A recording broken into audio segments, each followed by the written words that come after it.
Picture a glass of water, cold, clear, pulled fresh this morning from the pump at the end of the street. The kind of water that people drank every single day. The kind of water that mothers gave to their infants. The kind of water that old men praised after a long walk. The kind of water that tasted on a hot August morning like relief itself. Now picture what was actually in that water. Dead bodies. Not metaphorically, not trace amounts. Bodies. Hundreds of them, stacked in the ground 30 feet above the well, leaching slowly downward through soil so saturated with decomposing human remains that it had stopped being soil at all and had become something else entirely. A slurry, a solution, an invisible river of the dead flowing quietly into the aquifer below, into the pump mechanism, into the pipes, into the bucket, into the cup, into your mouth. Add to that the contents of approximately 200 cesspits, none of them lined, all of them positioned within 3 feet of the drinking wells because nobody had thought to put them anywhere else.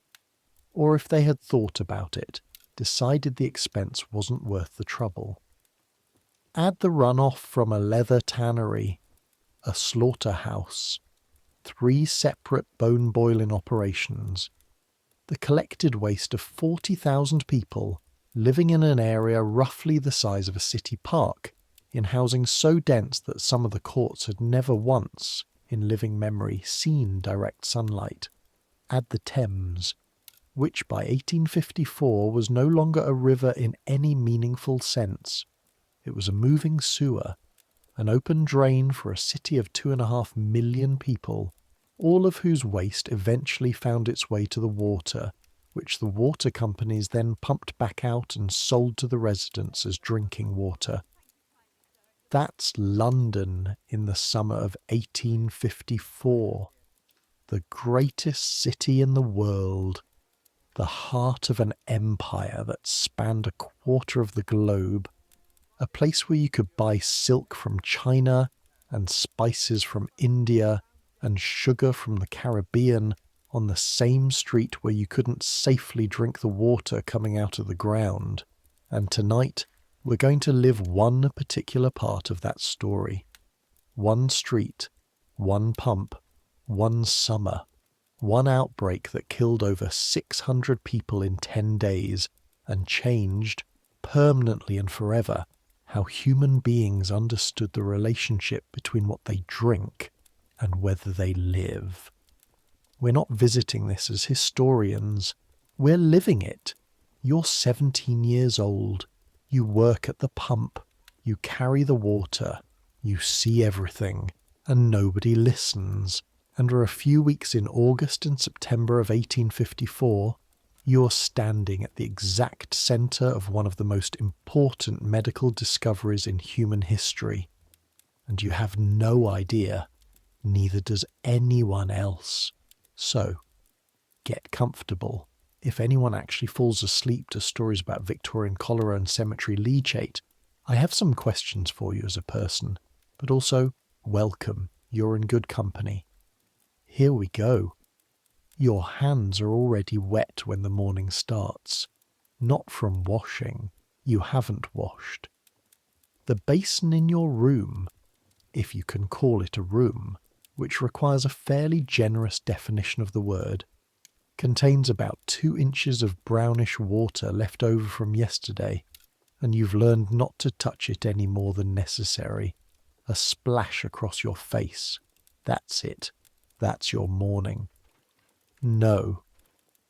Your hands are wet because you've already been to the pump twice before the church bell struck 6 and the Broad Street pump drips. There's a crack in the cast iron spout where the metal didn't set properly when it was made, and every handle pull sends a thin spray sideways before the mainstream catches. And after 100 handle pulls, that spray has soaked through your shirt cuffs and is starting to work into your palms. The skin on your hands is never fully dry anymore. You learned that in your first week. After years of farm work in Shropshire, where your hands at least got a chance to dry out between jobs, London waterwork keeps them perpetually damp and cracking. The calluses you built up over years of field labour have been replaced with a different kind of hardness, white and puckered and tender at the creases. You set the bucket down on the cobblestones and stretch your back. The alley behind the pump house smells the way it always smells at this hour. Coal smoke from the first fires being lit. Something rotten underneath that, not one thing, but many things, layered like the floors of a building. Cabbage water from the cook shops, the particular sweet-sour smell of the cesspit belonging to number 38, which is positioned directly behind the bakehouse, where Mr. Ely's sons are already starting the ovens for the morning bread. The smell of the cesspit and the smell of the bread occupy the same air, and you've been in London long enough that this no longer registers as wrong. It should register as wrong. Somewhere above you, on the upper floors of the tenement that lines 3 sides of this court, a baby is crying. You pick up the bucket. Broad Street, Soho. The summer of 1854. The pump stands at the junction where Broad Street meets Cambridge Street or thereabouts. London streets have a way of not quite intersecting the way maps suggest they should.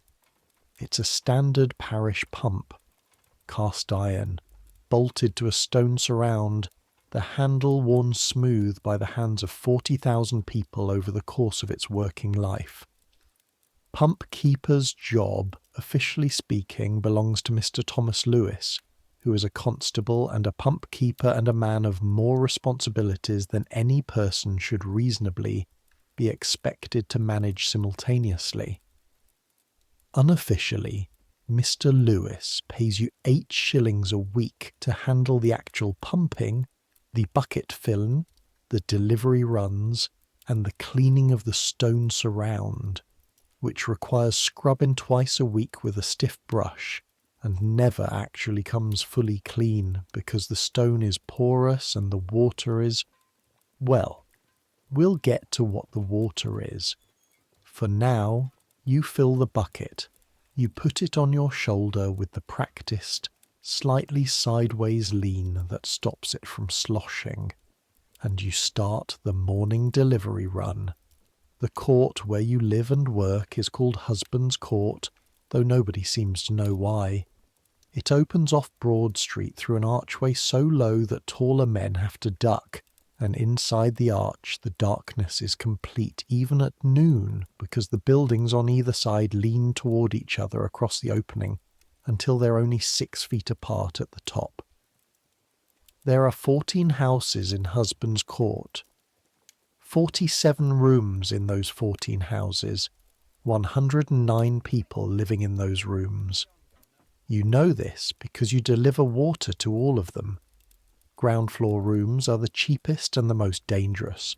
Dangerous because the floor is earth, and the earth soaks up everything that drips or pours or seeps from above.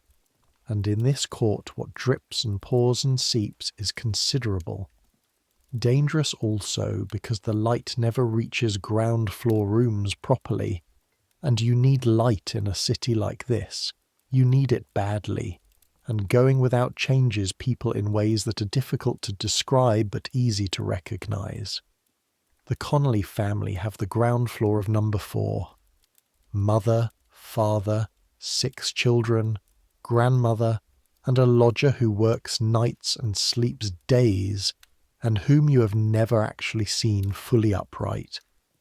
The grandmother sits by the door in a chair that has lost one leg and been propped up with a brick, and as you angle your bucket through the narrow doorway she watches you with the patient, exhausted eyes of someone who has given up being surprised by anything.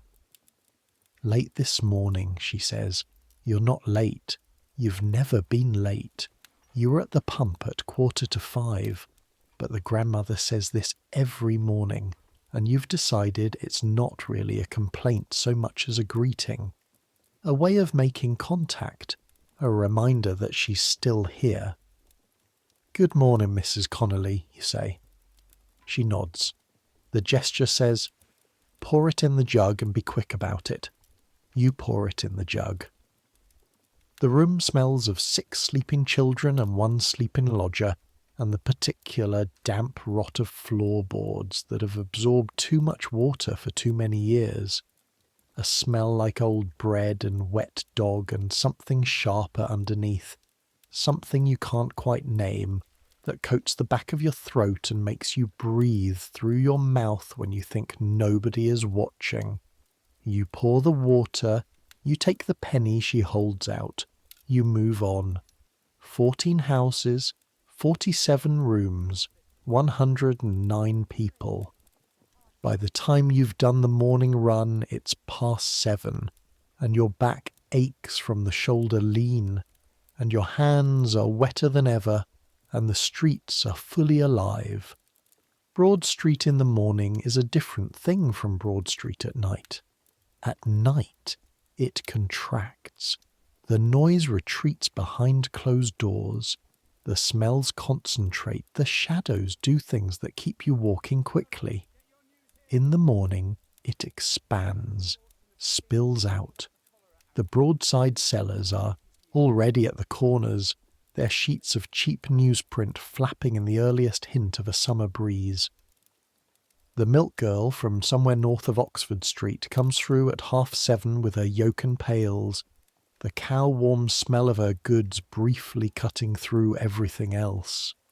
Pie men, onion sellers, a knife grinder whose wheel makes a sound like a scream that has decided to be useful. Carts everywhere. The brewery dray from Golden Lane Brewery is the worst. A massive thing pulled by 2 horses the size of small buildings, taking up the full width of the street and leaving behind it a trail of a horse dung that the mudlarks will scoop up later for sale to the market gardens. You've learned to flatten yourself against the wall when you hear the dray coming. The driver is not a careful man. You stop at the corner of Broad and Poland Street for a moment. Catch your breath. The sun is up properly now, though you can't see it directly from here. The street is too narrow and the buildings too tall. But the light is different. The sky between the rooftops has gone from grey to a tentative washed-out blue. On a morning like this, if you don't think too hard, London can almost be beautiful. You don't think too hard. You've learned not to. A woman comes out of the chandler's shop with a bundle of tallow candles under her arm, nearly walks into you, says something sharp, moves on. A boy of about 8 runs past chasing something. A dog, maybe, or just running for the sake of it. 2 men in aprons stand in the doorway of the coal merchants, talking with the careful, considered postures of men discussing something important or pretending to. This is Soho. Specifically, this is the part of Soho that sits between Golden Square to the south and Oxford Street to the north, an area dense with small workshops and cheaper lodgings and people who have come from somewhere else. Ireland mostly, though there's a significant German community up near the church on Berwick Street, and a scattering of French and Italian families whose origins trace back to the Huguenot weavers who settled here 2 centuries ago. It's a working neighbourhood. Not the worst in London. There are parts of St Giles and Whitechapel that make Broad Street look positively genteel, but not comfortable either. Not safe exactly. The pump is in sight from where you're standing. You can see the handle above the heads of the crowd. 3 people waiting this morning, which is light. On busy days there are 8 or 10. On very busy days, laundry days especially, the queue stretches back to the opposite pavement and you spend 3 hours just working the handle while people shuffle forward with their buckets. You walk back to the pump. There's something you've been trying not to think about for the past 3 days. The water. It started on Saturday. You'd filled the first bucket of the day and lifted it to carry to old Mrs. Holland up on the 2nd floor of number 7, and something had been different. Not wrong exactly, not bad, just off. A slight cloudiness that shouldn't have been there. A faint taste when you touched your wet finger to your tongue out of habit that hadn't quite been right. You'd mentioned it to Mr. Lewis when he came by at noon to check the mechanism. Mr. Lewis had looked at the water in the bucket. He'd looked at you. Water's fine, he'd said. It might have been fine. It looked cleaner by afternoon, and the taste you'd noticed, or thought you'd noticed, hadn't come back. But you'd been carrying water for 4 months now, and you'd developed a sense for it the way you'd developed a sense for the weather back home, the way the sky tightens before rain, the way the air changes. You learn the signs before you can name them. The water on Saturday had had a sign you couldn't name. Today, Monday, the water is clear. Clear and cold and perfect looking. Better than usual, actually. The summer's been dry and the groundwater has settled, and the pump draws more smoothly than it did in spring when the rain kept muddying everything. But the smell, not a big smell, not the kind that would make you gag or stop pumping, just a thread of something faintly sweet in a way that sweetness shouldn't be, organic, warm, despite the temperature of the water. You work the handle and fill a bucket and try to decide whether you're imagining it. You're not imagining it, but you're also 17 years old and you've been in this city for 4 months, and Mr. Lewis has been pump keeper for 6 years, and he says the water's fine, and the people of Husbands Court and Broad Street and Poland Street and Silver Street have been drinking from this pump for as long as any of them can remember, and they are, by the visible evidence, alive. So you fill the bucket, you put it on your shoulder, you start the morning run again. You're not imagining it, though. Your full name is Thomas William Ager. You're 17 years old, and you came to London from a village outside Shrewsbury in April, with a letter from your father's cousin's husband addressed to Mr. Thomas Lewis of Broad Street, Soho, who was owed a favour and who needed a reliable boy for the pump work. Your father's cousin's husband described you as reliable. This is probably the most accurate thing anyone has ever said about you. You're reliable in the way that certain tools are reliable. Not clever, not exciting, but consistently there and consistently functional. You show up on time, you do the work, you don't complain. Back home, you were a farm labourer's son. The farm had 30 acres of marginal pasture and a wheat field that produced unreliable amounts of wheat and required more labour than it repaid. Your father was not an unhappy man, but he was a tired one, and he looked at you at 16 and said, "London, there's work in London." And you said, "Yes, father," because that's the kind of reliable you are. You did not expect London. Nobody expects London. Not really. You can be told about it. The size, the noise, the number of people, the buildings. And you can nod and say you understand. And then the wagon that brings you in from the North Road crests the hill above Highgate. And suddenly the city is there. All of it at once, spreading across the landscape in every direction, as far as you can see. A grey-brown stain on the green English countryside that resolves, as you get closer, into streets and chimneys and smoke and sound, and you understand with your body in a way your mind had refused to prepare for that this place is enormous and you are small. 4 months later, you are less small. You know the streets within a quarter mile of Broad Street the way you know the lanes around your father's farm.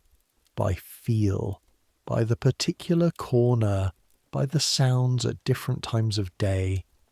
You know which court backs up to which alley.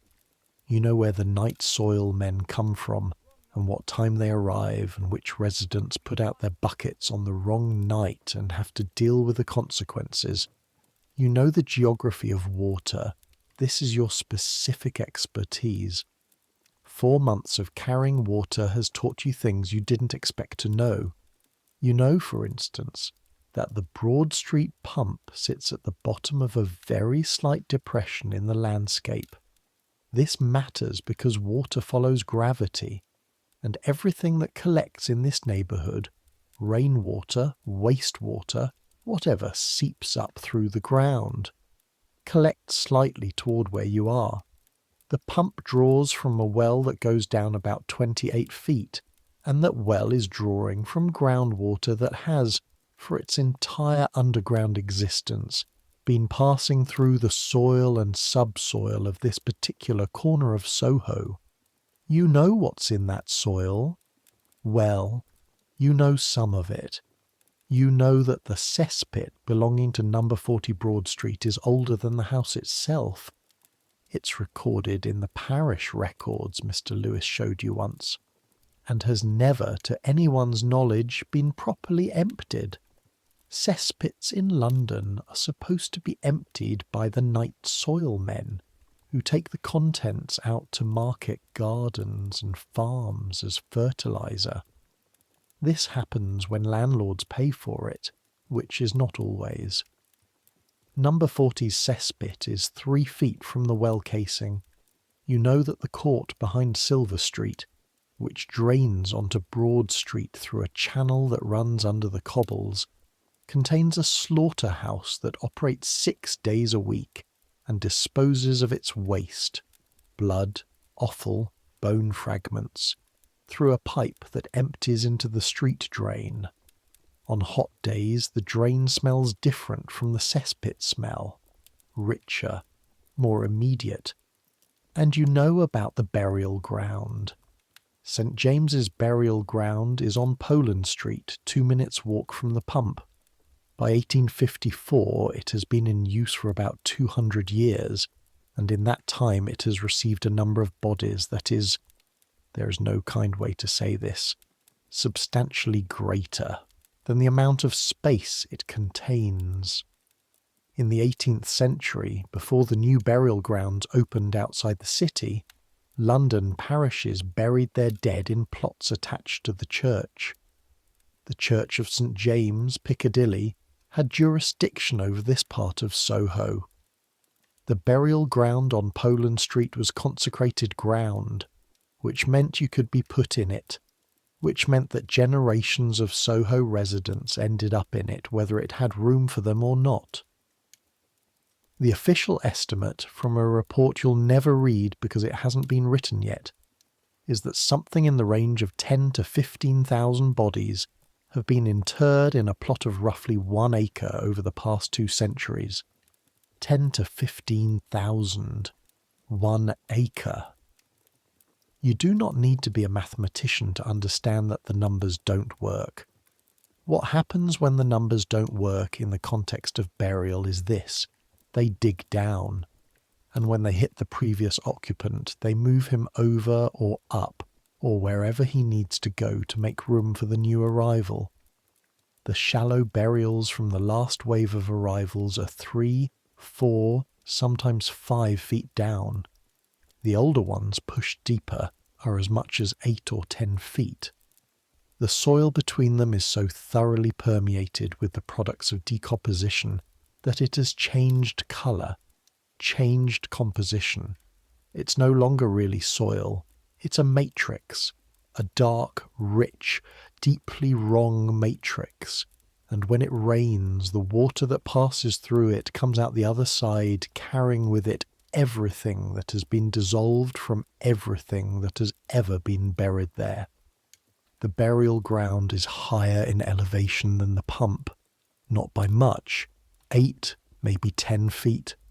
Rainwater falls on the burial ground, passes through the burial-saturated soil, moves very slowly, downward and eastward, following the slight gradient of the land, through clay and gravel and whatever else forms the substrate of this particular corner of London.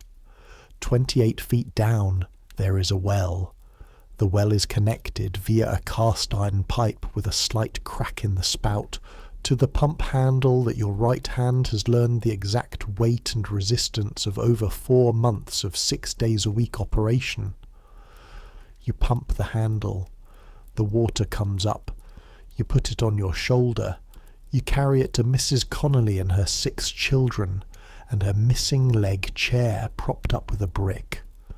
Mrs. Connolly puts it in the jug. Her children drink it.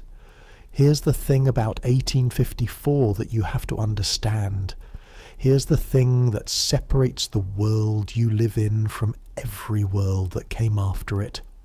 Nobody knows, not you, not Mr. Lewis, not the Board of Guardians of the Parish of St. James, Westminster, not the General Board of Health, not the water companies, not the doctors. Well, one doctor knows, or is starting to know. But he doesn't work on Broad Street, and he hasn't published his theory yet in any form that the people who need to hear it are inclined to believe, and for the moment what most of London's medical establishment believes, what the most educated, most respected, most authoritative voices in British medicine believe, is this: disease comes from bad air. Miasma, the Greek word for pollution. The theory, which has held sway for centuries and which seems, on the surface, perfectly sensible, goes like this. Diseased places smell bad. Therefore, the smell is the disease. The invisible particles of rot and decay that hang in the air above cesspits and slaughterhouses and burial grounds. These particles enter the body through the lungs, disturb the internal humours, and produce sickness. This theory explains a lot of things that are genuinely true. Cesspits do correlate with disease. Rotting meat does correlate with disease. Poor neighbourhoods do correlate with disease. What it fails to explain, what nobody is yet positioned to explain, because nobody yet knows bacteria exist, is why these things correlate. The smell is a signal. The smell means decomposition is happening, and decomposition is happening, and the products of decomposition can enter the water supply. But the smell itself is not the killer. The water is the killer. You don't know this yet, neither does anyone else.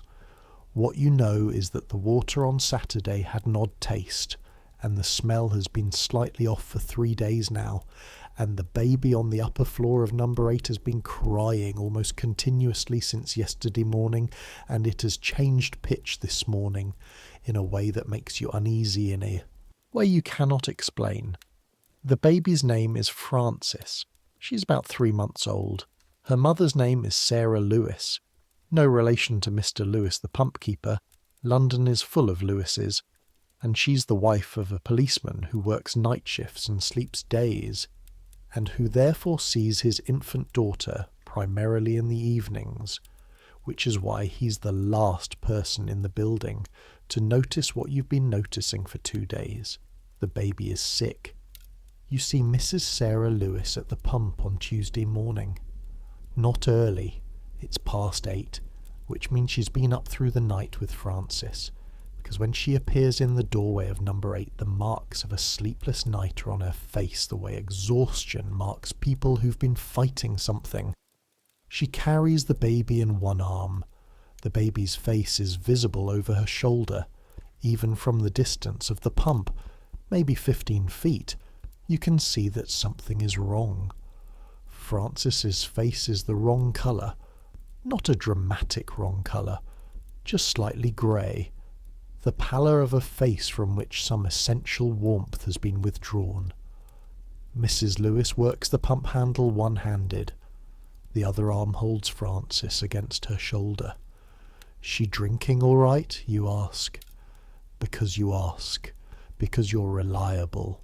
And also because 4 months in this neighbourhood has made you intimately acquainted with the rhythms of its residents, and Frances's colour is something you can't ignore. Mrs. Lewis looks at you. She won't keep anything down, she says. She says it the way people say things they've been saying for many hours. flat, worn down, the way a word stops having weight when you've repeated it enough times. Since when? Since, she thinks, yesterday morning, maybe Sunday night. She kept waking up and she stops. She's brought up everything I've given her. Both ends. Both ends. You pump water into her bucket without being asked. She has one free hand and she's clearly been running on very little sleep. You should get the parish doctor, you say. I sent James for him yesterday. James is the policeman husband. He came and looked at her and said it was probably the weather. Hot weather unsettles babies.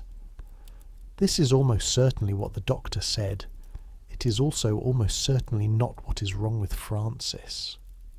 The hot weather theory of infant illness is the 1854 equivalent of "it'll clear up on its own." It's what you say when you don't know what else to say, and you'd rather say something than nothing. You take Mrs. Lewis's bucket and carry it up to her rooms because she can't carry both the bucket and the baby and manage the stairs. You've done this before, on heavy laundry days. You do it again now. Francis's room, the room that serves as bedroom, parlour, kitchen, and nursery for 3 adults and 1 infant, smells of sour milk and the particular sourness of a sick baby's sheets. The window is open a crack, which Mrs. Lewis has been told will help with the bad air. The slant of morning light coming through it catches the dust moving in the room. You put the bucket on the table. You don't look at Frances too long, because what you see in her small face is something you recognise from when animals get sick back home. The specific withdrawal behind the eyes, the way a creature draws its attention inward and away from the world, and you don't want to think about that. Thank you, Mrs. Lewis says. You go back to the pump. You pump 3 more hours, 147 pulls of the handle. You count them without meaning to, the pump handle. You need to understand the pump handle because it matters more than you currently know it matters. And one of the things about history is that the things that matter most often look, in the moment, exactly like the things that don't matter at all. The pump on Broad Street is a suction pump. The mechanism works like this. When you pull the handle up, a piston inside the pump cylinder moves down, creating suction. This suction draws water up from the well below through a valve. When you push the handle down, the piston moves up, forcing the water up the pipe and out the spout. The crack in the spout, the one that sends the sideways spray onto your hands, is a minor maintenance issue. Mr. Lewis has reported it to the parish vestry twice.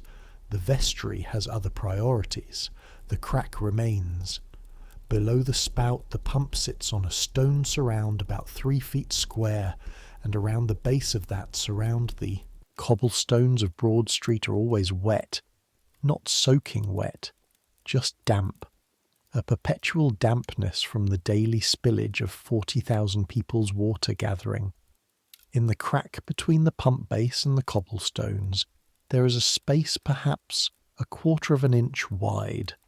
Something lives in that crack, something organic, something dark green and slightly glistening that Mr. Lewis identified when you pointed it out on your first week as just algae. Don't worry about it. You've been worrying about it anyway, not consciously. You don't have the vocabulary or the theoretical framework to worry about it in any useful sense.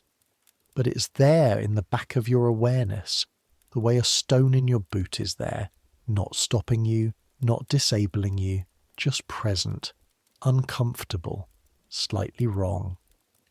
On Tuesday afternoon, you scrub it out with a stiff brush. It's back by Wednesday morning. Wednesday. On Wednesday, the baby Francis dies. You find out when you do the morning delivery run, and the door of number 8 is answered not by Mrs. Lewis, but by her neighbour, a woman named Mrs. Ely, whose husband runs the nearby percussion cap factory on Broad Street. and Mrs. Ely's face tells you before she says a word. "Little one passed in the night," Mrs. Ely says. You stand in the doorway with the bucket. The bucket is suddenly very heavy. The mother? She's resting. James is with her.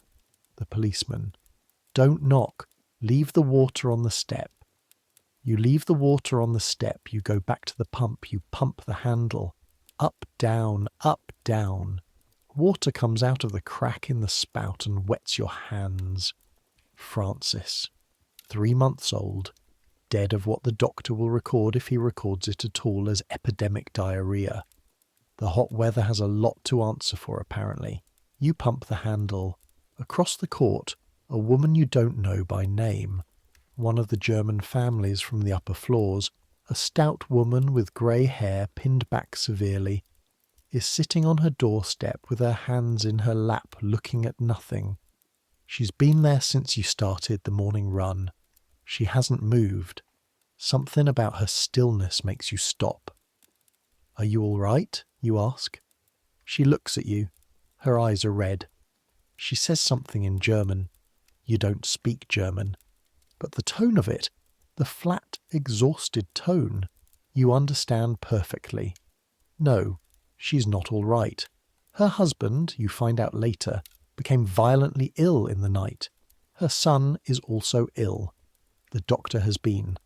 The doctor said, hot weather, hot weather. The temperature this week has been 82 degrees Fahrenheit. It's warm. It's summer.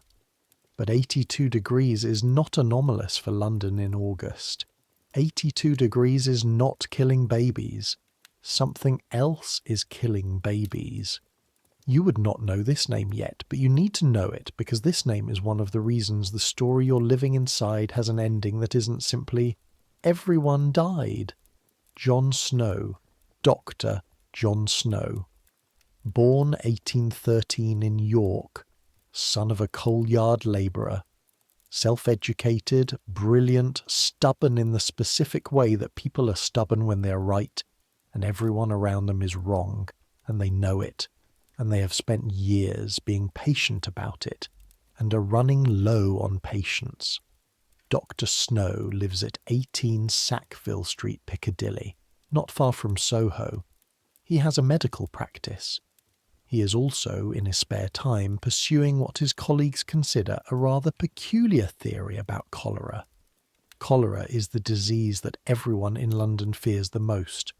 It has come 3 times now, 1832, 1848 to 49, and each time it has killed thousands. The 1848 to 49 epidemic killed over 14,000 people in London alone. It comes fast. A person can be perfectly healthy in the morning and dead by nightfall. It produces specific, terrible symptoms that are not easy to forget once you have seen them. Violent vomiting, violent diarrhea, a particular leaching of fluid from the body that leaves its victims shrunken and grey-blue. The cholera blue that the doctors have named, and that is, if you have ever seen it, one of the most disturbing colours a living human being can turn. The official theory, cholera comes from miasma, bad air. You breathe it in near open sewers or overcrowded burial grounds and it enters your blood and kills you. Dr. Snow's theory, cholera comes from contaminated water. You drink it. He first proposed this in print in 1849 in a pamphlet called On the Mode of Communication of Cholera. The medical establishment received it politely and then ignored it. Miasma theory is well established, well funded, and doesn't require the conclusion that water companies are poisoning their customers, which the water companies prefer. Dr. Snow is not deterred. In August 1854, he is 51 blocks from the Broad Street pump and waiting for evidence that hasn't arrived yet. You don't know any of this on Wednesday morning when you pump the handle 153 times and carry water to 109 people and scrub the pumps around and try not to think about Francis. What you know on Wednesday morning is smaller and more immediate. You know that 3 people on your route are sick. Mrs. Lewis, who is sick with grief and also something else. She had the doctor back Wednesday morning and he noted some irregularity in her digestion that he attributed to the shock of losing the baby. The German woman's husband and son. A man from the court off Silver Street named William Blight, who appears at the pump mid-morning looking grey around the mouth and asks you, in a voice that has something wrong with it, whether the water is good. It's good, you say, because that's what you've been told. Because you're 17 and reliable and you say what you've been told. He fills his bucket and goes home. By Thursday morning, William Blight is dead. Thursday is the day things change. Not slowly, the way things usually change. Suddenly. The way weather changes when you're in open country.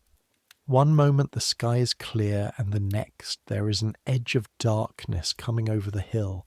That means you need to find shelter immediately. Thursday morning, Broad Street wakes up different. You feel it before you can name it. The pump queue is different. Normally by 6 there are 3 or 4 people waiting, shuffling, talking quietly, the way people talk when they're still half asleep and the day hasn't started properly yet. Thursday at 6 there are 2 people, and they are not talking. They're looking at the ground. There is a quality to their silence that reminds you of something you can't immediately place, and then you place it. The silence of people in a church after bad news. You work the handle. The water comes out. "Have you heard about the LA boy?" one of the women says. "Not to you, to the other woman." "Which one?" "George, youngest. He was all right at supper, and by midnight his mother was calling for the doctor." Dear God. And Mrs. Hutchins on Marlborough Street. Not Margaret Hutchins? Her daughter, 12 years old. They took her out last night. Couldn't walk. Couldn't. They lower their voices. You pump. The water goes into their buckets. You don't say anything. You're the pump boy. You're furniture. People talk in front of you the way they talk in front of horses, not because they trust you specifically, but because you're a constant enough presence that you become part of the background. You listen. By 10 o'clock Thursday morning, you have heard about 11 separate instances of sudden severe illness on the streets immediately surrounding the pump. 7 of them are adults, 4 are children. By 3 o'clock Thursday afternoon, you have heard about 20. At 5 o'clock, Mr. Lewis comes by. "Water's fine," he says, before you can say anything. Mr. Lewis. Board of Guardians says they've had no complaints. The water company inspector was here last month and found nothing wrong. He says this in the tone of a man reciting an official position. Hot weather affects people. It's August. It's not the hot weather, you say. He looks at you. He's not an unkind man, Mr. Lewis. He has a weathered, patient face and the slight stoop of someone who's been carrying things for a long time. But he has responsibilities. The pump, the constable work, the vestry committees, and a 17-year-old water boy's unease about the water supply is not, in the current ordering of his priorities, high. "Can you prove that?" he asks. "You can't." "Then let's not go frightening people," he says. "Carry on." He walks away. You look at the pump. The pump looks back. Friday morning. 14 people dead, by what you've gathered from the conversations at the pump and the talk in the court. 14 people in 4 days. That's not hot weather. That's not normal. That's something the word normal doesn't have room for. You haven't slept properly since Wednesday, not because of the people dying, not only because of that, but because of the smell. The smell in the water has gotten stronger, still subtle, Still the kind of thing that if you mentioned it to someone who wasn't paying close attention, they'd tell you you were imagining it. But it's there. A sweetness. A warmth. Something organic and wrong in water that should be cold and mineral and nothing else. You know what it reminds you of, finally. It reminds you of the summer you were 12, when one of your father's sheep got stuck in the drainage ditch at the back of the lower field and wasn't found for a week. By the time they found it, the water in the ditch had changed. Still looked like water, still ran. But something in it had shifted, some fundamental property altered by the week-long presence of a decomposing animal, and the smell from it on a hot day was sweet in exactly the way that sweetness has no business being. Your father had the ditch cleared out and the water ran clean again within 2 days. You think about that ditch on Friday morning as you walk to the burial ground on Poland Street. You don't tell Mr. Lewis you're going. You don't tell anyone. It's just, you need to see it. You need to see the thing that's in the back of your mind and has been in the back of your mind for a week. The geography of it. The relationship between the burial ground and the pump. Because you understand land the way a farm boy understands land.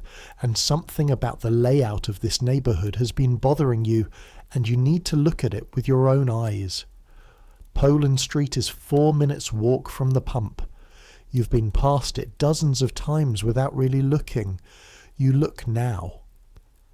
The burial ground is enclosed by a brick wall, about 6 feet high, that runs along the Poland Street frontage and turns the corner into the alley behind.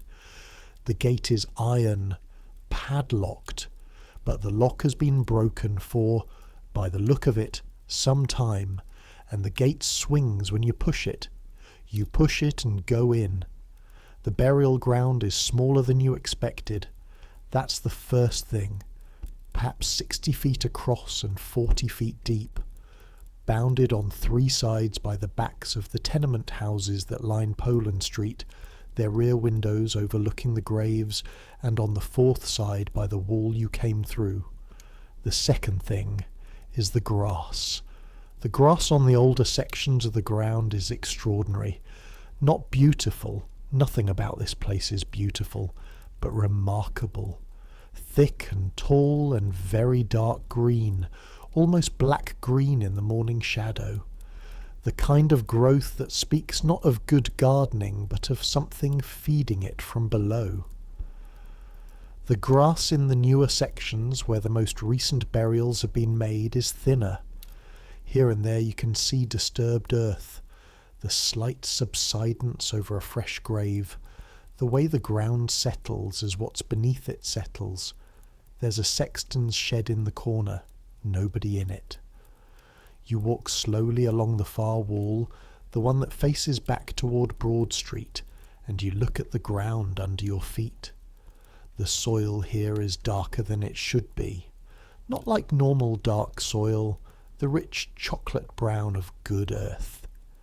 This is darker in a different way.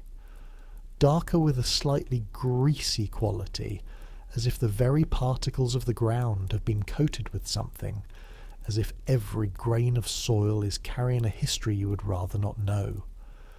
You crouch down, pick up a handful. It's heavier than it should be. Denser. It compacts between your fingers differently from farm soil. There's less resistance, less texture. It's been worked over too many times by too many processes. It holds together in a way that soil shouldn't hold together without clay to bind it. You put it down, wipe your hand on your trousers, stand up and look at the line of the back wall. The back wall of the burial ground is also the back wall of the rear tenements on Broad Street. The same street, the same block. On the other side of that wall, no more than 30, perhaps 40 feet, is the well that feeds the pump. The well that feeds the pump is downhill from where you're standing. Not by much, not dramatically. You'd need a surveyor's level to measure it precisely, but standing here, in this corner of the burial ground, you can feel it the way you feel the slope of a field. The land tilts, imperceptibly, east and south, toward Broad Street, toward the pump. You stand there for a long time. The morning light is coming through the gap between the houses, cutting across the grass, illuminating the extraordinary dark green of it. A crow lands on one of the older headstones. The ones that are legible still give dates from the previous century, and watches you with the flat, practical intelligence of a crow. The crow knows something about what's in this ground. Crows always know. You leave. You go back to the pump. You pump the handle and carry the water. You say nothing to anyone. What would you say? What would anyone do with what you've just thought? Standing in a burial ground at 7 a.m, feeling the slope of the land. You need someone with authority, someone with knowledge, someone who can take what you felt in that burial ground and translate it into something that the vestry committee and the board of guardians and the water company inspector will actually hear. You're a pump boy from Shropshire. You're 17 years old. You have no authority. You have no knowledge, not in any form that counts. What you have is a sense of the land and a memory of a dead sheep in a ditch, and a smell in the water that 3 days of pumping has made you increasingly certain is real. That's not enough. But it's Thursday, Friday, and the deaths keep coming. You need to understand how information moves in 1854 London, because it moves very differently from how it moves in any world you've ever known, and the difference matters enormously. There is no telephone. There is no radio. There are newspapers. Good ones, actually. The London press in 1854 is vigorous and sometimes excellent, but newspapers operate on a daily cycle, and daily is already too slow for what's happening on Broad Street in the first week of September 1854. There is gossip. There is the queue at the pump. There is the network of parish officials and doctors and night watchmen and beadles who constitute, in practice, the early warning system for a city of 2.5 million people. This network is informal, underpaid, undertrained, and operating under a theoretical framework, miasma theory, that specifically predicts that diseases like cholera spread through air, not water, and therefore looking at water sources as potential causes is not a natural first step. There is, however, one more thing. There is Dr. John Snow, who's been waiting for 3 years for an outbreak that is dense enough, local enough, and clearly enough associated with a single water source that he can prove his theory in a way that can't be ignored. He lives 51 blocks away. On Friday, September 1st, 1854, word reaches him of the outbreak on Broad Street. He comes. You see him first on Saturday morning. He's not what you'd expect a doctor to look like. Or rather, he's not what Soho expects a doctor to look like. The parish doctors who come through here are younger men mostly, harried, hurrying between calls, carrying their bags like weapons and delivering their verdicts quickly and moving on. Dr. Snow is older, heavier built. He moves slowly, deliberately, stopping to look at things, making notes, talking to people. He's talking to the baker's wife when you first see him, standing on the pavement outside the bakehouse with a small notebook in his hand, asking questions in a quiet, methodical way that is somehow more unsettling than urgency would be. The baker's wife is answering him. She keeps gesturing toward the pump. You watch. Dr. Snow writes something in his notebook. He talks to 2 more people on the street. He walks to the pump and looks at it. He doesn't use it. He crouches down and looks at the stone surround. He looks at the crack in the spout. He looks at the green algae that you've been scrubbing out and that keeps coming back. He stands up and writes something. Then he turns and sees you watching him. "Do you work this pump?" he asks. "Yes, sir." "Have you noticed anything different about the water in the past week? Your heart does something that isn't quite jumping but is close to it. The closest thing to validation you've had since Saturday. The smell, you say. Something sweet in it, not strong, but there." He writes this down. "When did you first notice it?" You tell him. "Saturday, 5 days ago. The slight cloudiness, the taste on your finger, the way it cleared up on Saturday afternoon, but the smell came back and hasn't left." He asks you other questions. How deep is the well? Where exactly the pump sits relative to the burial ground? Whether you've noticed any change in the colour or temperature of the water? Whether any of the handles or fittings have been replaced recently? You answer what you can. You tell him about the burial ground, about going there, about the slope of the ground, about the dark soil. He doesn't look surprised by any of it. He writes it all down with the same quiet, methodical care. "Has anyone else reported the smell?" he asks. "I told Mr. Lewis. He said the water was fine." Mr. Lewis being the pump keeper. He works for the vestry. Dr. Snow nods. He writes something. "What's your name?" "Thomas Ager, sir. I carry water for Mr. Lewis." "Mr. Ager?" He looks at you with the direct assessing look of someone who is evaluating the reliability of a source. "How long have you been working this pump?" 4 months, sir." "And in 4 months you've developed the sense that something is wrong with the water?" "Yes, sir." "Good instinct." He closes the notebook. "Don't use the pump water yourself if you can help it. Is there another source nearby?" "There's a pump on Carnaby Street. Further walk. Use that one." He picks up his bag and walks away down Broad Street, turning into the alley that leads around to Poland Street. You watch him go. You're shaking slightly, you realise. Not from cold. The morning's already warm. From something else. The specific physical sensation of having said the thing you've been holding in for 5 days and having someone hear it. Someone who might be able to do something with it. Saturday night you carry water to 30 houses instead of 14.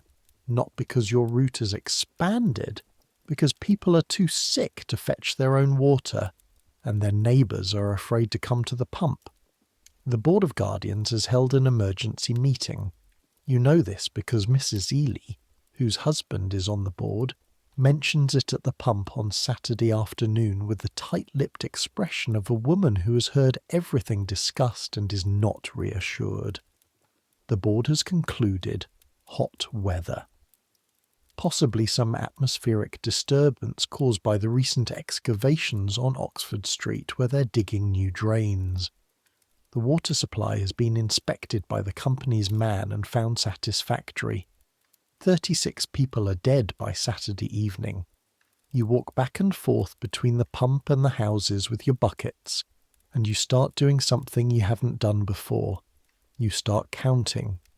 Not the bucket pulls, the sick ones. The doors where something is wrong. The windows where the curtain is drawn at noon on a bright August day, which means someone inside is either sleeping or beyond sleeping. Pulled curtains at noon. You start counting those. Poland Street, 3 pairs of drawn curtains. Silver Street, 2. Broad Street itself, 7. Cambridge Street, 4. The alley behind the tannery that doesn't have an official name but which everyone calls Lads Court, 2. 20 drawn curtains. In a neighbourhood where everyone who can possibly be out is out because the rooms are too hot in summer and the streets are cooler, 20 drawn curtains at noon means 20 households where something has gone wrong.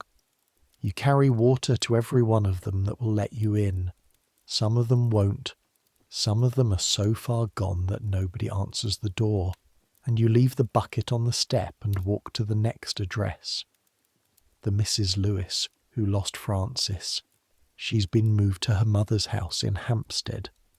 The policeman husband took her last night. There's a note on the door of number 8 that you can't read from the street, but which the woman downstairs tells you says the rooms are vacated temporarily. You hope Francis's mother survives. You carry water. Your back aches from the shoulder lean. Your hands are raw. The late afternoon light has gone orange and strange, the way August light does in London when the coal smoke thickens and everything around you looks slightly wrong.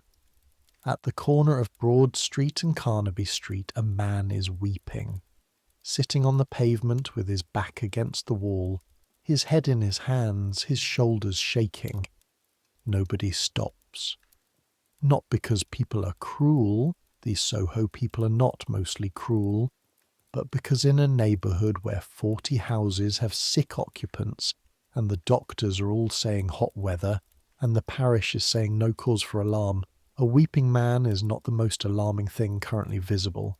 You stop. "Can I help you?" you ask. He lifts his face. He's about 40, a working man by his hands and clothes, and his face has the flattened, bewildered look of someone who has received news that the brain is still processing. "My wife," he says, "and both the boys."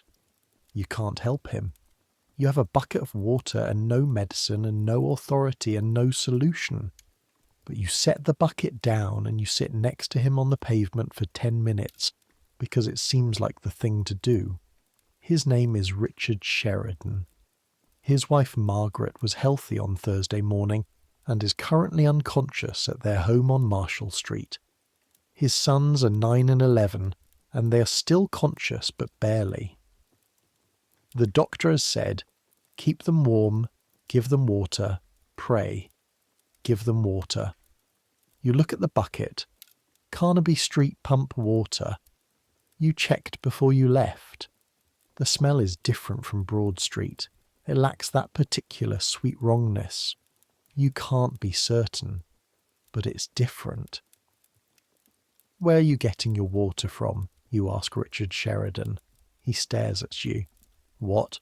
Your water? Broad Street pump? Or somewhere else?" He's confused by the question. He looks at you the way people look at someone who's said something completely beside the point in a moment of crisis. "Broad Street," he says, "same as everyone." You leave him the bucket of Carnaby Street water. You go back to the pump. You're going to talk to Dr. Snow again in the morning, or find someone who can talk to him, or find someone on the vestry, or find someone because 36 people dead in 4 days is not hot weather, and you can't carry water to the whole neighbourhood, and the counting of drawn curtains is becoming unbearable. Sunday. The church bells ring and you almost don't hear them. You've been awake since 4, not working. You sat by the window in your room and watched the street in the grey pre-dawn light and thought about the slope of the burial ground and the crack in the pump spout and the smell in the water.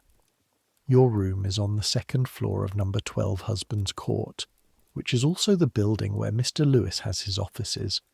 The room contains a bed, a table with 3 legs and 1 improvised support that is actually a rolled-up newspaper, a chair that is entirely functional, and a window that looks out onto the court below. It costs you 1 shilling and 6pence per week, which is fair for what it is. You've been sleeping or trying to sleep with the window closed, even in the August heat, because of the smell from the cesspit at number 40, and because of something else, a smell that has been intensifying over the past 4 days, a smell from the direction of the pump, a smell that is not quite bad but is wrong. in a way that you're now thoroughly convinced is real and not imagined. In the grey light of Sunday morning, sitting by the closed window with your hands wrapped round a cup of tea that you made from water you fetched last night from Carnaby Street pump, you make a list. Not on paper, you don't have paper, in your head. What you know. 1. The water at Broad Street pump has an unusual smell and has had it since Saturday last week. 2. The smell intensified over several days before the main outbreak. 3. Every person you've spoken to who is currently sick, everyone, fetches their water from Broad Street pump. 4. The burial ground on Poland Street sits uphill of the pump and is so saturated with decomposing human remains that the soil has changed character. 5. The cesspit at number 40 is 3 feet from the well casing. 6. In 4 days, something between 40 and 60 people have fallen seriously ill, and a number of them have died, and the number is still going up. 7.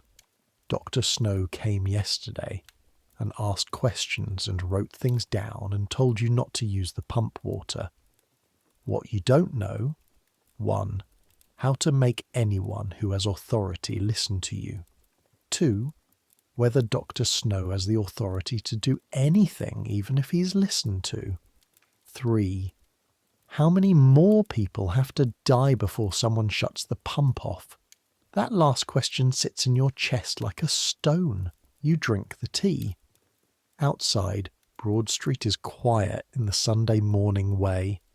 In an hour, the church bells will bring people out for the morning service, and the street will fill with Sunday best clothes and a slightly more subdued version of the weekday noise. For now, just the irregular creak of a cart somewhere, and the distant sound of the river, or not the river exactly, but the city's relationship with the river, the low, constant undertone of a 2.5 million person metabolism. You get dressed. You go to find Dr. Snow. He's on Broad Street before you. Of course he is. He's been here since early, by the look of the notebook in his hand, which is considerably more filled than it was yesterday. He's talking to a man outside the coal merchants, and from the look of the man's face he's been asking about the dead. You wait until he's finished. He sees you approaching and nods as if he expected you. Mr. Ager. Sir, I wanted to... You stop. Start over. I've been thinking about the burial ground, about the slope, and I know I'm just the pump boy and I haven't any education to speak of, but the slope. Walk with me, he says. You walk with him. He explains what he's been doing for the past 2 days in the careful, patient way that very intelligent people sometimes explain things when they've decided the person they're talking to is worth the effort of explaining properly. He's been mapping the cases, going house to house, asking when people got sick, where they got their water, whether they noticed anything unusual. He has a rough outline of a map in his notebook, addresses, dates, severity of illness. He's going to get a proper map made, he says, a street map of the neighbourhood with dots to mark the cases. The dots cluster, he says, around the pump. The further from the pump you go, the fewer cases. Except, he pauses, consulting his notebook, except for one anomaly. A woman who died in Hampstead. No connection to this neighbourhood whatsoever. I spoke to her family this morning. Hampstead, you say? Her family says she hadn't been to Soho in months, but she had, apparently, a particular fondness for Broad Street pump water. Had a bottle sent to Hampstead regularly because she preferred the taste. The taste. The taste of something sweet and organic and wrong. She preferred the taste, you say. She sent for it specifically. He closes the notebook. She died 3 days after drinking a bottle of it. You walk in silence for a moment. You're passing the end of Poland Street. You can see the gate to the burial ground from here, the padlock still hanging loose. The burial ground, you say? Yes, says Dr. Snow, the burial ground. He's already worked it out, you realise. He was working it out before you said anything. He doesn't need your instinct about the slope. He has the mathematics of it, the maps, the case interviews, the pattern. He's building something solid and evidenced and documented. Your instinct is just one more thread in the same tapestry. But he's listening to it anyway. He's written it down in his notebook. The farm boy's sense of the land has been received and recorded alongside the doctor's measurements and the maps. That means something. What are you going to do, you ask? I'm going to the Board of Guardians meeting this evening, he says. I'm going to present what I found. I'm going to ask them to remove the pump handle. The pump handle. If you remove the handle, nobody can use the pump, you say. That's rather the idea. But you try to think through it. People need the water. It's the nearest pump for most of these streets. If you take the handle, they have to walk to Carnaby Street or further. They do, he says, and they'll be alive to make that walk. He looks at you. Which is the relevant consideration? You think about the grandmother in number 4 with her missing leg chair, the 6 Connolly children, the woman from Germany sitting on her doorstep, Richard Sheridan on the pavement, his shoulders shaking, his wife and sons unconscious inside. You think about Francis. Yes, you say. Yes, it is. You don't go to the Board of Guardians meeting. You're a pump boy. Pump boys don't attend vestry meetings. The social architecture of 1854 is as clear on this point as it is on everything else. But Mr. Lewis tells you about it the next morning, Monday, with the slightly dazed expression of a man who has watched something he expected to go one way, go another way entirely. The meeting was on Sunday evening, in the vestry rooms of St. James's Church. Dr. Snow attended. He presented his map, a rough version, the final one is still being drawn, and his case evidence and his theory. He spoke for perhaps an hour. He answered questions. He was, by Mr. Lewis's account, very calm, very specific, very careful about the difference between what he knew and what he was inferring. The Board of Guardians of the Parish of St. James, Westminster, are not stupid men. They're also not, as a rule, men who readily accept that their parish is poisoning its own residents. The combination produces a particular kind of institutional reluctance that you've observed from a distance in every official body in this neighbourhood: the vestry, the water company, the Board of Health. A reluctance that looks like caution, but is actually the fear of being responsible for something terrible. If they admit the pump is the problem, they have to deal with the consequences of the pump having been the problem. The liability, the scandal, the 40-some-odd people who have already died. If they don't admit the pump is the problem, those people just died of hot weather, which is nobody's fault. You see the logic. You hate the logic. But Dr. Snow apparently was persuasive enough, or the evidence was clear enough, or someone on the board was brave enough. It's not clear which, and Mr. Lewis is not a man who gives good narrative detail. That the board voted to have the handle removed. Monday morning. Before the pump queue forms, Mr. Lewis did it himself, with a wrench and the quiet efficiency of a constable who has decided to do what he's been directed to do and not to think too hard about what it means. You watch him do it. The handle comes off with a sharp crack. Not dramatic. Just the sound of metal releasing from metal. He wraps it in a piece of sacking and tucks it under his arm and looks at the pump, which now terminates in a blunt iron stub where the handle used to be. "There," he says. The pump queue arrives at 6:30 as always. 3 women with buckets and a boy with a yoke. They see the stub. They see Mr. Lewis standing there with his expression of careful neutrality. "It's broke?" one of the women asks. "Temporarily out of use," Mr. Lewis says. "Use the Carnaby Street pump." The boy with the yoke says something you can't hear from where you're standing. He doesn't sound happy about it. Carnaby Street is 4 minutes further. 4 minutes each way, twice a day, with a full yoke, is a significant physical addition to a working day. But they go. The pump stands with its blunt stub in the morning light, useless, silent. You stand there for a moment after Mr. Lewis walks away, and you look at the stub, and you think about everything that has come out of this pump in the past week. All the buckets, all the 100 and some pulls of the handle per day, multiplied by 7 days, multiplied by how many users? 40, 50, more.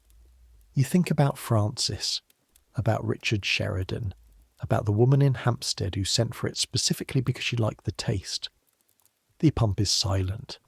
The street smells of coal smoke and horse dung, and underneath both, the persistent sweetness that you now know, with a certainty that you haven't earned through any education but simply through 4 months of paying attention, is the smell of what the burial ground has been putting into the water. The cholera outbreak of 1854 in the neighbourhood of Broad Street, Soho, kills 616 people. Most of them die in the 10 days before the pump handle is removed. This is the number that history records, and it is a number that you cannot hold in your mind all at once. 616 is an abstraction, and abstractions don't carry water, and abstractions don't sit with weeping men on pavements, and abstractions don't have names.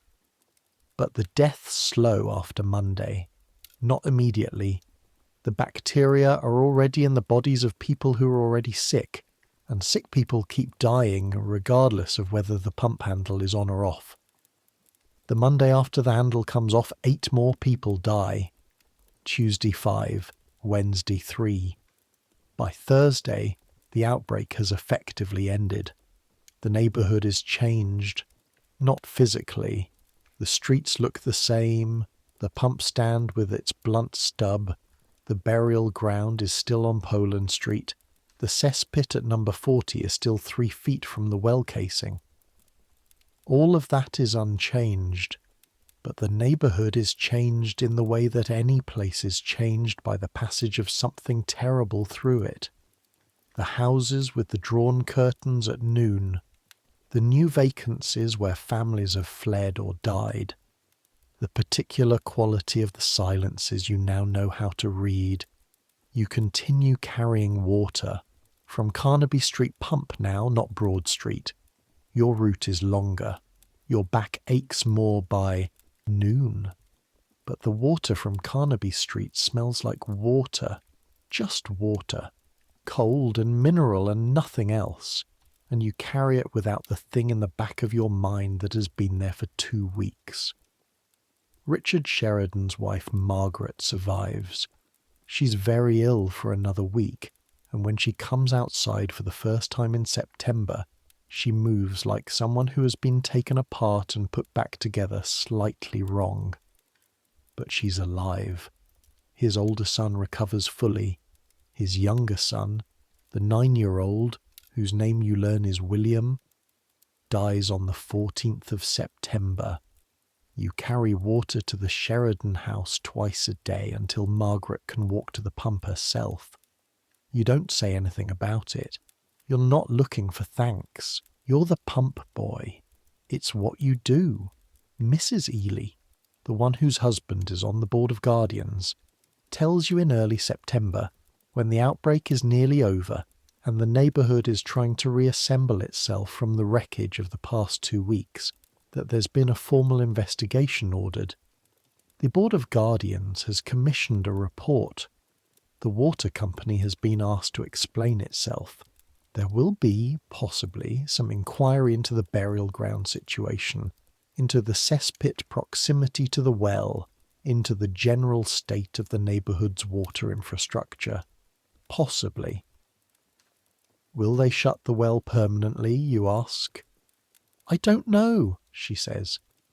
She pours water from her bucket, Carnaby Street like everyone now, into the large pitcher on her kitchen table. The vestry is arguing about it. Some of the men say the pump was perfectly safe, and the whole thing was just a bad season.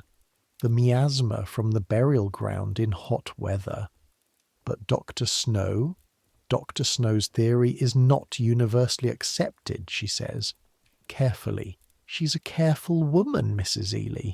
Precise in her speech in the way that women sometimes are when they've spent their lives navigating men who don't listen. I know, you say. His map is very persuasive, she adds. I've seen a copy. You can see it clearly. The death's concentrated around that pump like a ripple in a pond, if you can imagine death as the centre of a ripple. You can imagine it. You've been at the centre of it for 3 weeks. He's right, you say. She looks at you over the kitchen table, studies you for a moment with the same careful, precise attention she brings to her speech. I think he is too, she says. But being right and being believed are different things, and I suspect Dr. Snow will spend some years proving it to everyone's satisfaction. She is, you will learn later, entirely correct about this. Dr. Snow's theory will not be formally accepted by the British medical establishment until the 1860s, long after his death. The germ theory of disease, the specific understanding that bacteria cause illness and travel through water, won't be fully established until Louis Pasteur and Robert Koch do their work in the following decades. In 1854, Dr. Snow is right, and he knows it, and he will spend the rest of his life knowing it, and writing about it, and being mostly doubted. The pump handle stays off, eventually. Not because the Board of Guardians accepts Snow's theory, because the investigation reveals this is real, this actually happened, that the brick lining of the cesspit at number 40 has a hole in it, a hole through which waste materials have been leaching into the groundwater, into the well. For how long is unclear. For long enough. The cesspit is the direct contamination source. The burial ground leachate is a longer-term, more diffuse source. The combination, the particular geology, the particular concentration of waste, the particular summer heat, accelerating bacterial growth, creates for a few terrible days in late August 1854 one of the most lethal drinking water sources in London's history. October, the smell from the Broad Street pump, even with the handle off, is noticeably different now. A proper bad smell, not the subtle wrongness of August, but something stronger, more obvious, the smell of a system in obvious disrepair, the smell of what happens when you stop pretending something is fine. Good, in a way. Good because a smell that is clearly bad is harder to ignore than a smell that requires attention to detect. The cholera smell was almost diplomatic in its subtlety, almost polite about how wrong it was. You're still carrying water. Your route is now entirely from Carnaby Street pump, and you've added 3 new delivery households. Families who lost the adult member who used to fetch their own water, who now depend on you. You've asked Mr. Lewis to raise your wage to account for the longer route. He hasn't answered yet, but he hasn't refused either, which you've learned is his version of probably yes.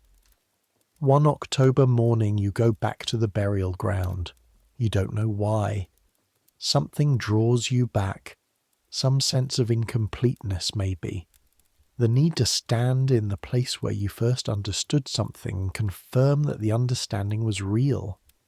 The gate is still not properly locked. You push it open. The grass is still extraordinary, still that dark, almost black-green. The older red stones are still here, the ones with legible dates, the ones from the 1700s, the ones that record names and ages and the brief formal phrases that the 18th century used to summarize lives, sacred to the memory of, who departed this life in sure and certain hope. You walk slowly along the far wall. The soil under your feet has the same dense, heavy quality it had in August. It hasn't changed. It won't change quickly. The processes that have been working here for 200 years have produced a geology that will persist for another 200 at minimum. At the far corner you stop. You're in the shadow of the rear wall of a Broad Street tenement. Through the mortar gaps between the bricks you can hear very faintly the sound of the house. A door closing, someone's voice, the distant percussion of domestic life continuing. Normal life. The life that goes on the other side of a wall from where you're standing. 35 feet from here, roughly, is the well that fed the pump. The well is sealed now, not permanently. The investigation is still ongoing and the vestry hasn't issued final orders, but sealed for the moment, the pump out of use. You think about the aquifer below, the water moving very slowly through the rock and soil, carrying with it whatever the soil contains, heading in directions that nobody fully maps because mapping the movement of underground water in 1854 requires equipment and theory that doesn't yet exist. The water moves, slowly, underground, invisibly, carrying the dissolved history of everything buried above it. It's still moving now. It will still be moving in a year, in 10 years. The burial ground will still be here. The cesspit at number 40, repaired now, but here. The geology doesn't change. The past doesn't leave the ground. You stand in the shadow of the wall and think about this for a long time. Then you hear the crow again. Same crow, or another one, or a crow. They all look the same. Land on the same headstone. And it watches you with the same flat, practical intelligence. You turn and leave. There is no hill in Soho. No elevated perspective from which to see the neighbourhood laid out below you like a map. This is not Greenwich. This is not a place that offers elevation and clarity. But there is one moment in late October when you see it. You've been sent by Mr. Lewis, who has finally given you the wage increase, to deliver a message to a solicitor's office near Lincoln's Inn Fields. The route takes you east through the city, through the edges of the legal district, past lanes and courtyards whose names you're still learning, and at one point the route takes you up a slight rise. Nothing dramatic, just a few feet of elevation. And for a moment you can see back westward toward Soho, toward the approximate position of Broad Street, the smoke rising from the chimneys, the particular snarl of rooftops. You stop. Look back. Out there, invisible from here, is the pump with its blunt stub, the burial ground with its extraordinary grass, the cesspit, the well, the houses where 616 people lived until they didn't. The city looks the same from here as it looked before August. The smoke rises the same way. The noise is the same. The streets go about their business with the same indifference to specific tragedy that very large places develop as a survival mechanism. But you know now what's in the ground, not just under Broad Street, under all of it. London is built on its own past, literally and figuratively. Every street is built over older streets, every house over older houses. Under the city is the city's history, compressed and condensed.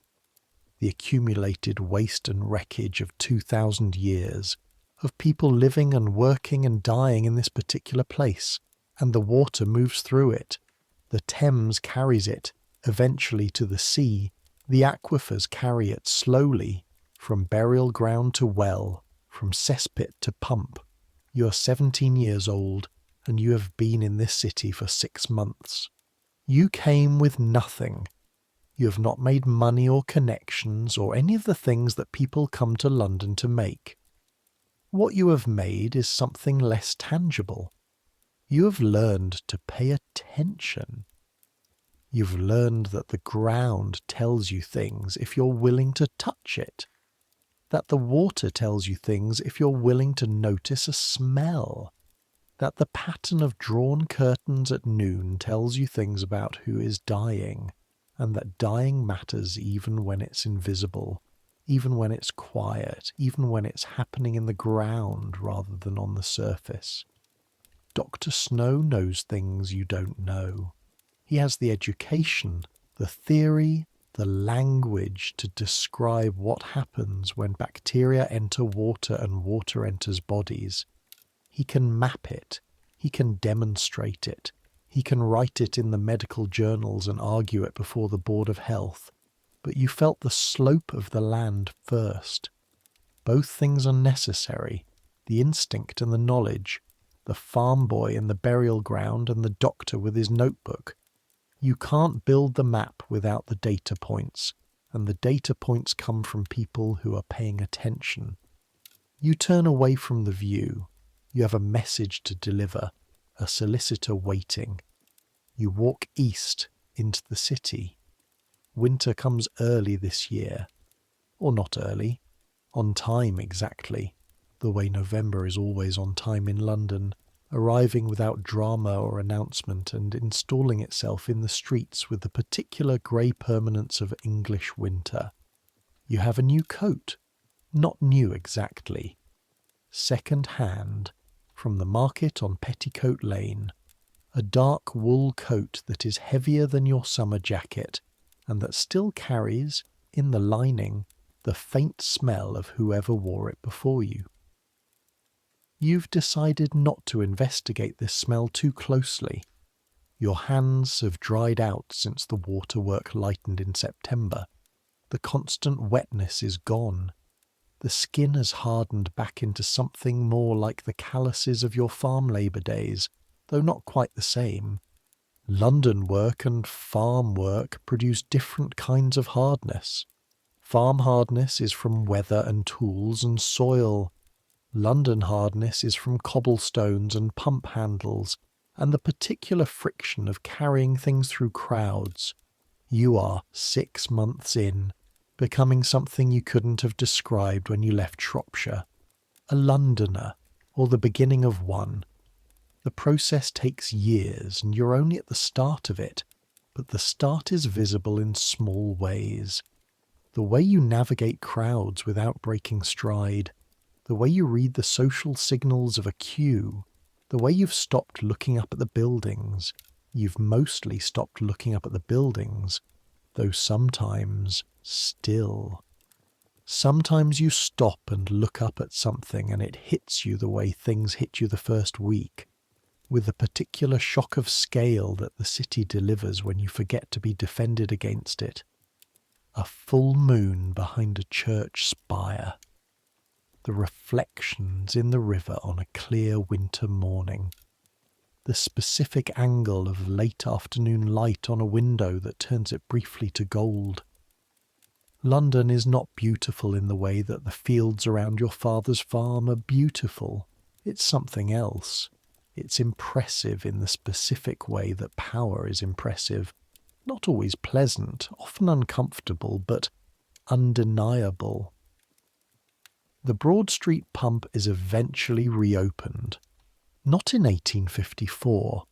In 1855, after the official inquiry concludes that the pump was indeed the source of the outbreak, and that the cesspit contamination was the direct cause. The pump is reopened because the vestry concludes, with somewhat circular logic, that now that the cesspit has been repaired and the well cleaned out, The pump is safe. Dr. Snow disagrees. He continues to disagree. He writes more, argues more, maps more. He dies in 1858, 4 years after the Broad Street outbreak, of a stroke at the age of 45. He does not live to see his theory fully accepted, but it is accepted. Eventually. And when, in the 1880s, Robert Koch identifies the specific bacterium Vibrio cholerae, the mechanism that John Snow described, water, contamination, transmission, is confirmed in the precise terms that Snow couldn't yet provide. The pump is still there, in a sense. Not the original. It's been replaced, moved, adapted over the decades. But on Broadwick Street, which is what Broad Street is now called, there is a replica of the pump, a memorial, and a pub nearby called the John Snow in his honour. The pub serves beer, not water. This seems appropriate. November evenings come fast in London. By 4 in the afternoon the light is going, and by 5 Broad Street is lamplit. The gas lamps. This neighbourhood has gas lamps, which is not universal. Casting circles of orange-yellow light that push back the dark about 3 feet in each direction and surrender everything beyond. You're at the pump, not working it, just standing near it, on your way back from the Carnaby Street pump with the last bucket of the day. You stop, as you sometimes do now, to look at it. The blunt stub of the removed handle has been replaced with a new handle temporarily, while the vestry continues its deliberations. The pump is technically operational again, though most of the neighbourhood has shifted to Carnaby Street pump out of a caution that nobody quite articulates. Some of them know about Dr. Snow's investigation. Most of them just have the wordless instinct of people who watch their neighbours die and are not quite ready to trust the thing that might have killed them. Reliable. That's what your father's cousin's husband called you. You're reliable in the way that also means you show up, you pay attention. You don't let yourself be told that the thing you are noticing is not there. You think about the smell in the water back in August, the sweetness, the warmth, the decomposing present in what was supposed to be clean. You think about standing in the burial ground with a handful of wrong soil.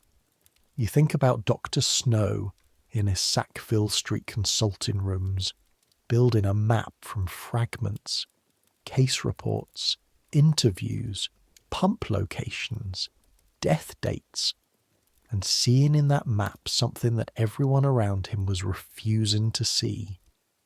Both of you are looking at the same thing, from different distances, with different tools, coming to the same conclusion. That matters, you think. That's how you find out what's true, not by one person being clever, but by people paying attention at different scales. The doctor with his map and the pump boy with his hands. The lamp above the pump throws its orange light across the cobblestones. The street smells of coal smoke and, faintly, of horse. Normal city smells. Nothing wrong. Nothing sweet. Nothing organic. Nothing the body recognises before the mind can name it. Just cold and dark and the distant sound of Broad Street going about its November evening, the taverns already filling, the last of the street vendors packing up, the lamplighter somewhere behind you making his rounds with his long pole. You pick up your bucket. You go home, back at husband's court. The archway is dark. The lamp here has been broken for 2 weeks, and the vestry has been informed and has done nothing. And you navigate it by memory, the particular spacing of the cobblestones, the slight drop at the threshold, the angle of the opening. Inside, the court is quieter than it was in September. Some of the loudest families moved out after the outbreak. unable or unwilling to stay in the place where they'd lost members. Number 8 is still empty. Mrs. Sarah Lewis never returned from Hampstead. The rooms were relet eventually to a new family you don't know well yet. A couple from Suffolk with a small daughter who watches you from the doorstep with large, serious eyes. The grandmother in number 4 is still in her chair with a brick support, still watching the doorway, still saying you're late when you arrive with the water, even on the mornings you're earliest. You leave her bucket on the step. She nods. Up the stairs to the second floor. Your room, the window, the table with 3 legs and a rolled newspaper. You take off your coat, hang it on the nail by the door. Sit on the edge of the bed. Your hands ache. Not badly, just the familiar low-level ache of hands that have been doing the same work for months. The joints tired in the way that honest work makes joints tired. You hold them out and look at them in the lamplight.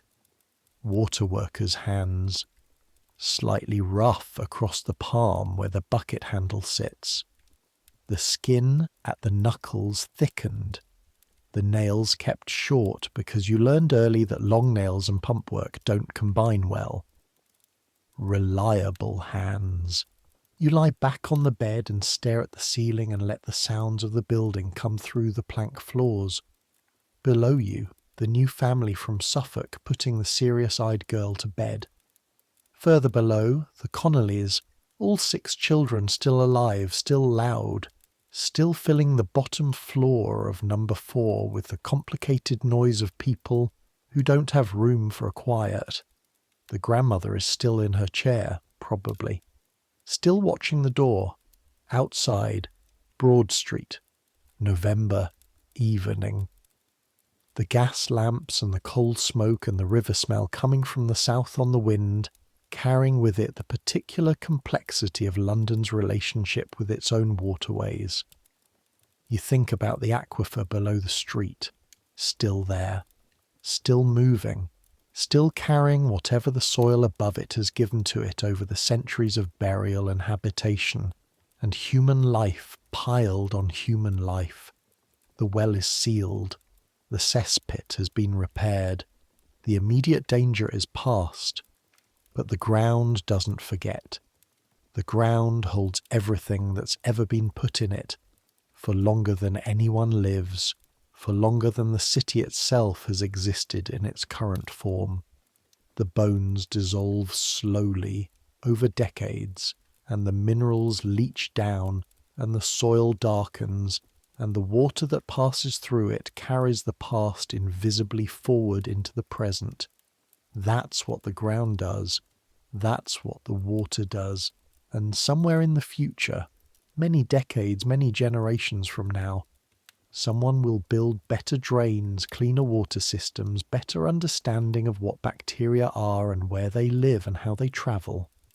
Someone will finally solve the problem that killed 616 people in 10 days on this particular street in this particular summer. But not yet. Not tonight. Tonight the pump is quiet. The well is sealed. The ground holds its history in the dark, and you're 17 years old and your hands ache and you are, against all reasonable expectation, still here. The candle on the table gutters. You've been lying here for you don't know how long. The church bell rang 8, then 9, then silence, or the city's version of silence, which is never actually silent, but which at this hour loses most of its sharp edges. Your body is making its familiar end-of-day inventory, back aching from the shoulder lean, knees stiff from the cobblestone walking, hands tired in the specific way of hands that have held the same weight in the same position for many hours. You're tired in a way that is almost peaceful.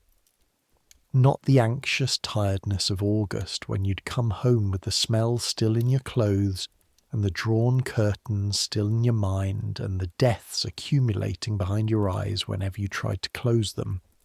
This is a different tiredness.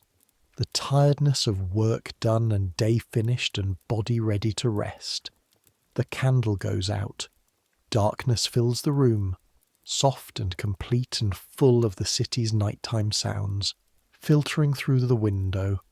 A cart distant on some other street. The laugh from a tavern somewhere. The regular rhythm of someone else's life carrying on in the darkness. You close your eyes. The burial ground, the slope of the land, the smell in the water, the pump handle coming off with a sharp crack that was not dramatic at all, just metal releasing from metal, just the end of something. Francis. Richard Sheridan with his head in his hands, Dr. Snow with his notebook, the map with the dots. You let them come and you let them go. You've learned in the 6 months since you left the farm that you can't carry all of it. Some of it you put down, some of it you keep. The grandmother in number 4 is alive. The Connolly children are alive. Mrs. Sheridan is alive. Richard Sheridan's younger boy is not. Both things are true. You hold both things. The city breathes around you. Out there under the streets the water is moving. It's always moving. Slowly, invisibly, in directions that nobody has fully mapped and nobody fully understands, carrying in it the dissolved history of everything that has ever been in the ground above it. Lead pipes corroding from the inside, cesspits leaching into the edges of things, burial grounds giving up their dissolved inhabitants to the groundwater, invisibly, continuously, for decades and centuries. The ground doesn't forget, but neither do people.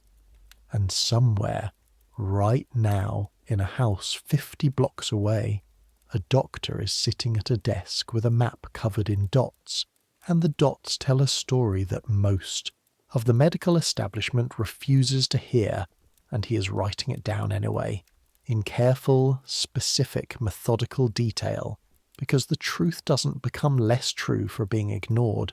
That matters. You don't have a word for why it matters exactly, but you know it matters the way you know the slope of land, the way you knew the smell in the water. Some things you know before you can explain them. Sleep comes, not dramatically, not with any announcement. One moment you're thinking about the smell in the water and the map with the dots, and the next moment the thoughts have dissolved into something softer, into the particular half images of the edge of sleep, into the smell of your father's farm in April, and the sound of the pump and the cold water on your hands in the grey early morning. Centuries from now, people will know what cholera is. They will know what bacteria are. They will know that water carries illness. They will build filtration systems and treatment plants and the whole elaborate infrastructure that takes the simple human need for clean water and makes it, for the first time in human history, something you can mostly take for granted. They will turn on a tap and drink without thinking about what the ground gives back. They will not think about Francis, about Richard Sheridan's son, about 616 people in 10 days in one small neighbourhood in the summer of 1854. But those things happened. The dots on the map were real people. The pump was real. The slope of the burial ground is still there, under whatever has been built over it since. The ground under Broadwick Street still holds, at some depth, the dissolved history of everything that was ever buried there. The ground doesn't forget, neither does the water. And tonight, in the attic room of number 12 Husband's Court, in the autumn of 1854, a 17-year-old pump boy from Shropshire is finally asleep. The church bell strikes 10 somewhere in the distance. The city breathes. The water moves, underground in the dark. And you are tired enough, warm enough, safe enough. The bucket is empty and the pump is quiet and the day is done. You've carried the water, you've paid attention, you've been reliable in the only way that matters. You showed up and you noticed the thing that needed noticing, and you said it out loud when it was hard to say. That's not nothing, that's enough. Let the sounds of the city fade. Let the smoke and the smell and the cobblestone cold fade. Let your hands rest from the weight of everything they've carried. Let the ground hold its history without you having to hold it too. Let the water move underground in directions you'll never fully know, carrying everything that's been given to it and delivering it in time to wherever it's going. Let the morning come when it comes. Let the pump handle wait. For now, just this: the dark room, the breathing city, the particular piece of a body that has worked hard and honestly and is, at last, allowed to rest. Sleep. Centuries will pass. The court where you sleep will be demolished and rebuilt. The burial ground on Poland Street will be cleared. Eventually, its occupants move to make room for the living. The Broad Street pump will become a memorial. The street will change its name. But people will still live here, still work here, still fall asleep at the end of a long day in small rooms in a city that is too big and too loud and too much of everything, and still feel, in the moment before sleep comes, that particular complicated love that people develop for the places that have shaped them. Some things don't change. The need for water doesn't change. The need for someone to pay attention to what's in it, that doesn't change either. And the city that taught you this, that'll go on in one form or another for as long as people need a place to live and work and make their lives and fall asleep listening to the sound of it breathing in the dark. For as long as that. Go to sleep now. You've earned it. Good night.